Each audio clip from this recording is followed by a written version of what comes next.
Notre métier, c'est de faire de la sécurité des accès, donc du contrôle d'accès sur les réseaux publics et privés. L'ADN du numérique, qui est la technologie que nous avons créée, en fait répond à un principe extrêmement simple.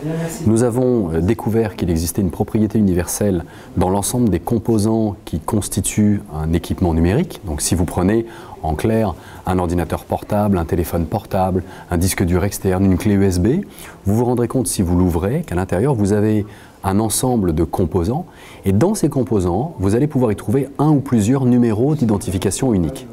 Notre métier à nous, c'est d'extraire ces numéros et de faire ce qu'on appelle une signature unique, donc un ADN, pour pouvoir reconnaître cet équipement parmi des millions d'autres de même capacité, de même marque, de même modèle.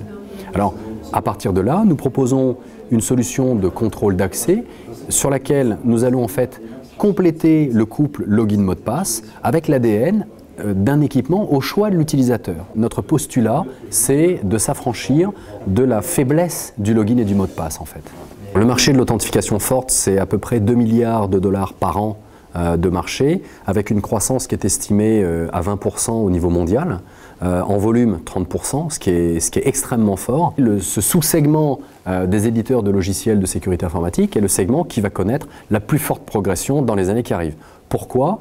Parce que avec l'usage du cloud, avec l'usage des réseaux qui explosent littéralement en ce moment, l'usage du bring your own device, donc le amener votre propre équipement pour travailler, plus besoin d'avoir un équipement de l'entreprise, vous pouvez travailler avec votre tablette personnelle ou votre ordinateur personnel.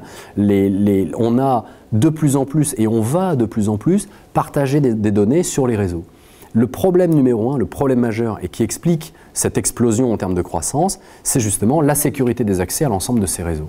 On sait aujourd'hui que le simple login mot de passe ne suffit plus. On est dans un schéma classique de demande de brevets et d'instruction par l'Office européen des brevets.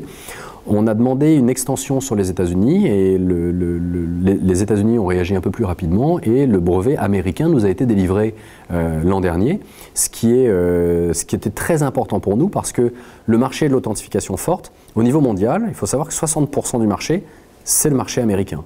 Donc aujourd'hui, sur le marché américain, nous sommes couverts.